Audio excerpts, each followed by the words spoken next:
The first piece is called Aggressed Introspection, and then we're going to move right into the second piece, which is called This Is War.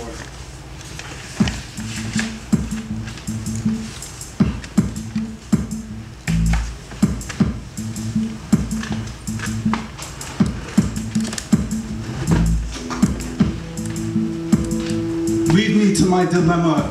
I have grown weary of your thoughts, these stories, these anecdotes, these euphemisms and hypothetical scenarios.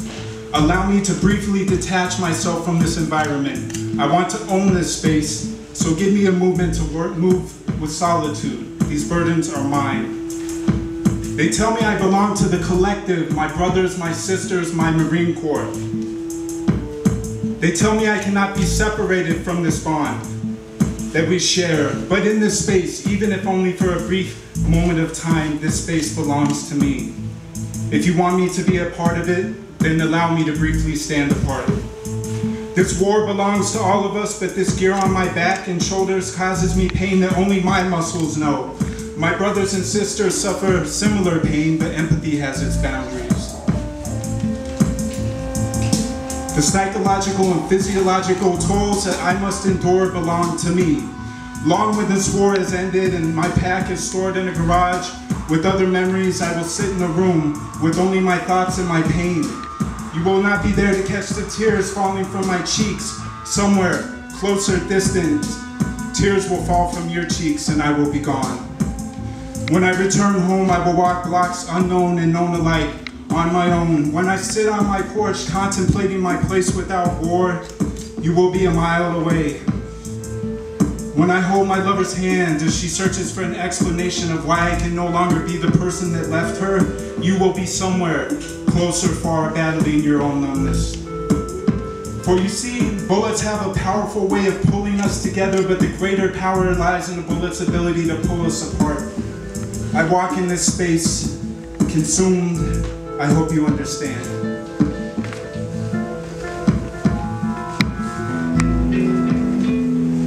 I'm afraid I'm going to die alone. Who's going to want to be with me inside my messed up head and dealing with the horrible things that I think about myself and the world? I cannot stop crying, and I don't know what will make it better. I'm really scared that I'm going to die alone.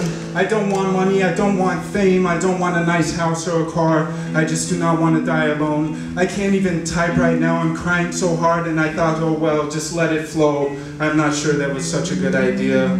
It hurts so bad, snot dripping from my face and my eyes flooded with tears, and I don't care, and I'm just drooling and crying and wondering if it will end. Who will it end with? They say write about what you know. I feel like I don't know anything more anymore. How can I write? I'm afraid I'm gonna die alone in this dumb apartment in a place where no one ever comes. And I feel like I don't have much left in me, like there is nothing left inside. I feel dead. I'm numb.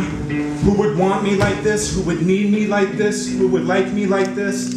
I want to wake up and everything is fine, but everything is not fine. I can't sleep because of bills, and I have to work because of bills. So I will get up and just go to work and pretend that it is okay. But it's not okay. I need help. I want a place to check into, but the bills, I have a lease. I hate the way we live. I hate the way I live.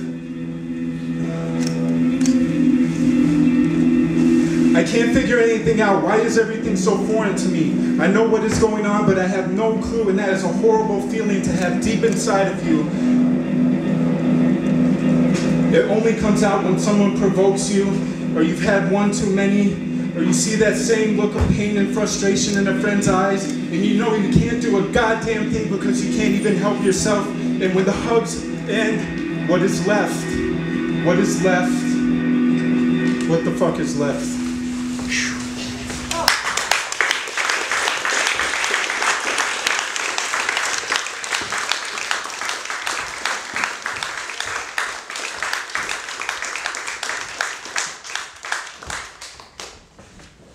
Thank you very much, Michael. I appreciate that.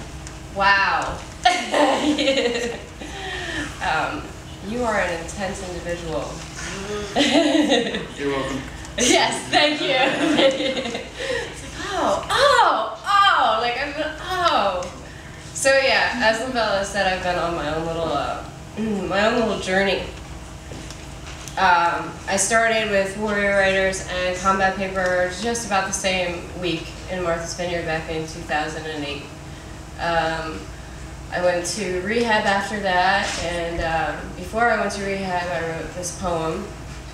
It was the first time I ever really talked about Iraq. I always said it wasn't that bad. Just don't ask me if it was hot. Just don't ask me that. Or if I killed anybody.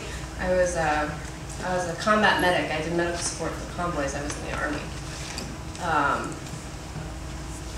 So yeah, for the next 6 years, I managed not to get arrested again, but to proceed to hide in my house.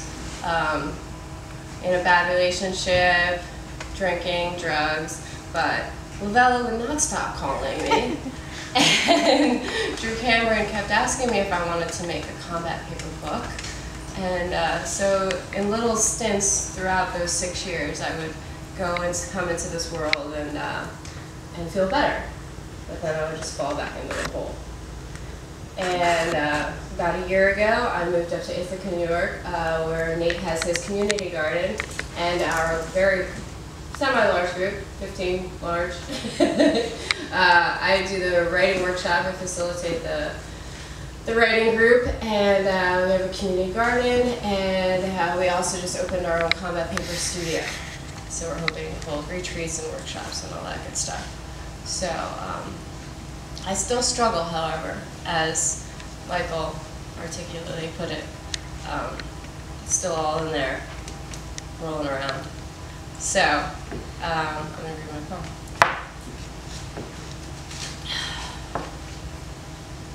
We are not your heroes. We are not your heroes. Heroes come back in body bags and caskets. We are now society's burden. Alcoholics, drug addicts, potheads, cripples. We are displaying our pain, begging for help that falls onto the VA's deaf ears. Pill popping to silence us into numbness and dead eyes. We are not your heroes. We are now a mental disease. No vaccinations for PTSD, no cure for post-traumatic stress disorder. We fight for our cure with our alcoholism, drug addiction, smoking weed. We are hurting ourselves, letting society watch our pain and suffering. We are not your heroes. We are your burden. Smacking you in the face with our honesty of this needless war we fought. So you have the freedom to judge us. I wish I never came back.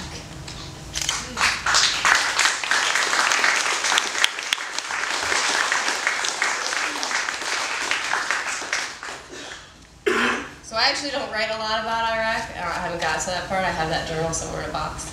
But I write about everything that happened afterwards, like the fight with the VA and seeing all the stuff that I see about people falling apart and struggling, but then healing together and learning and growing, and especially seeing it's like these waves that keep coming. You know, we have the people that were there in 2004. Now it's like people coming back from Iraq and Afghanistan on multiple tours, 2007, 2008, to, what is it, 2012? It's true. It's horrible.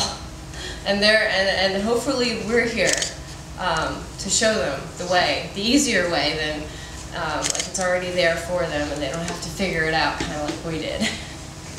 So I got really angry the other day about parades. I'm not a big fan of parades because of my my version of what heroes are. So these are the bookends. This is my most recent poem. Parade. The funeral procession from Syracuse Airport to Ithaca, New York was over 50 miles long, dragging his dead body through town after town of people, families, and children waving flags. The fallen hero had finally come home. I wonder how many children who saw this will someday want to be dead heroes too. I did not wave a flag that day, or any day since my return. I still can't help but think that could have been me, but it wasn't. The hero was hit by a suicide bomber, struggled to live, but didn't make it. That was not me. I was missed by IEDs, bullets, mortars, RPGs. Is it luck? Was it training? Was it God? Was it the devil? How did I survive to only come home to a war with an invisible enemy in my own skin? I live in a dream called my life, where the good things don't seem real or sustainable. I live in the nightmares of the past called Iraq and PTSD that never run out of fuel. Is it better to be a dead hero or a living, fucked up, addicted, crazy veteran? Suicide rates soar, but no one calls them heroes. So on this day, I'm gonna have my own parade for those brave young men and women that killed themselves. I was not brave enough to follow through, and I admire them. These dead decided they couldn't live with who they became, who they are, accept what happened, or find healing. The barriers and obstacles that they weave through while carrying the burden of war consumes them with despair and failure. And their actions are branded on the soul as a reminder of what they did over there. Failures in these lives punishable by death. To those who were able to escape death in a combat zone like true warriors, but cannot thrive in a society that does not understand them or help them understand themselves, I wave my motherfucking flag. The parade runs every 80 minutes. Then I wonder, would those flag wavers ask, why are we there? Why are we at war? Why are the soldiers and Marines killing themselves at home? What have we done? How can we stop this? Or would they just duck their heads and wave their flags for the dead heroes?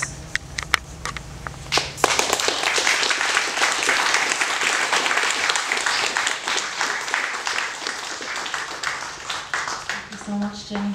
All right, we just have a couple more pieces.